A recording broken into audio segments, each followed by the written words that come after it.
তারেক রহমান সরকার অবৈধ।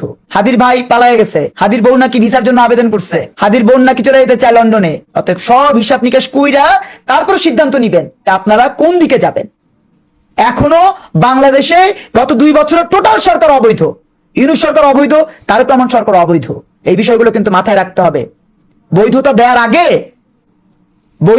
আগে আমাদের নাকের উপরে, মাথার উপরে, চোখের উপরে ছড়ি ঘুরালে বাংলাদেশের মানুষ সেই ছড়ি ঠিক মতো পৌঁছে দিবে।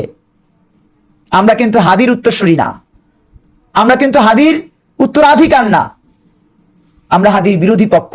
যে হাদি কোট আনকোট মুক্তিযুদ্ধকে ধ্বংস করতেই 24 হয়েছিল বলেছে, সেই হাদি বিরোধী আমরা।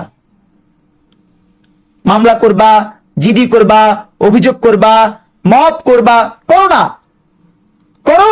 কতজনের বিরুদ্ধে করবা? 9 কোটি মানুষ, আর তোমরা হলে মাত্র 5 লাখ।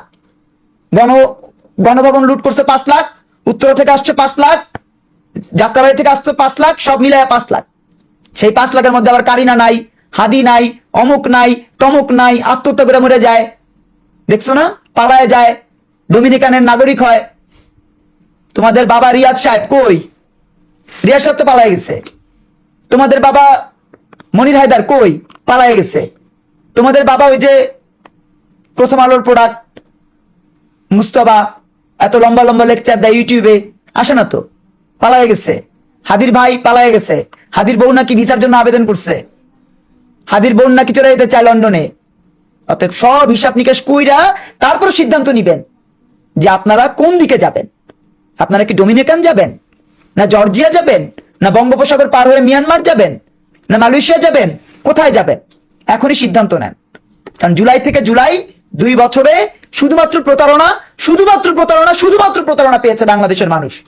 বাংলাদেশের মানুষের দ্রব্যমূল্য বেড়েছে, বাংলাদেশের মানুষের নিত্য নৈমিত্তিক যে আয় রোজগার সেটা কমেছে, জীবনের মান কমেছে, বেড়েছে ছিনতাইকারী, বেড়েছে ডাকাত, বেড়েছে চোর, বেড়েছে বাটপার, বেড়েছে এই সব কুলাঙ্গারদের ব্যাংক অ্যাকাউন্টের, ক্রিপ্টোকারেন্সি অ্যাকাউন্টের টাকা। আর আমরা দেউলিয়া হয়েছি সামগ্রিকভাবে।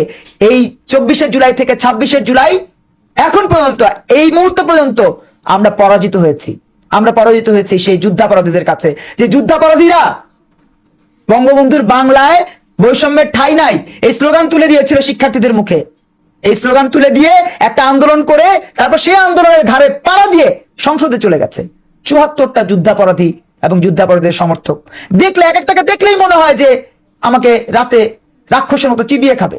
একটা চেহারা দেখেন না, একটা ভাবসাব দেখেন না। প্রধানমন্ত্রী তারেক রহমান অবৈধ, জুলাই যোদ্ধারা অবৈধ, ডক্টর ইউনূসের সরকার ছিল অবৈধ, এবং বর্তমানে যে আলেম সমাজ তারাও কিনা দুষ্কৃতকারী। এই বক্তব্যদান কিন্তু তারা দুজনে দেখতেছি আমরা অনলাইনে সবসময় কিন্তু দুষ্কৃতকারী বক্তব্য দেয়।